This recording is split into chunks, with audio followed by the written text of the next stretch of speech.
জি, আপনি কে? আপু, আমি ওমরের ওয়াইফ। হ্যাঁ এসব আবল তুমি কি বলছো? জি, আপনি ঠিকই শুনছেন। টুকু চিনস তুই ওরে? না চিনতে পারলেও তো এখন অ্যাক্টিং করবি যে তুই চিনতেই পারস না, তাই না? তোমার ছেলে এই মেয়েটাকে কেন নিয়ে আসছে বুঝতেছ না? আমার বিয়ে ভাঙার জন্য। হ্যাঁ আমি তোর বিয়ে ভাঙতে চাই, আমি স্বীকার করতেছি আমার ভুল হয়েছে, হ্যাঁ আমি কিছু ভুল করছি, কিন্তু আমি চাই নাই তুই প্রেম কর।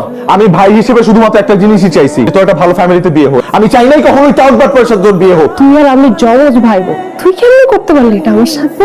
এখন তোমার মনে হইতেছে কি তুই আমার ভাই না হলে ভালো হতো। আমার জন্মের সময় যদি আমাদের দুজনের একজন কেউ মারা যেত না, তাহলেই ভালো হতো।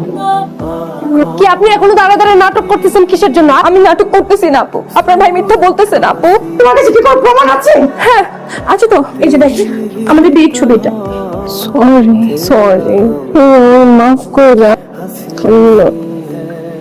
ভালো লাগে না তোর দেখতে, মামলার মতো লাগে।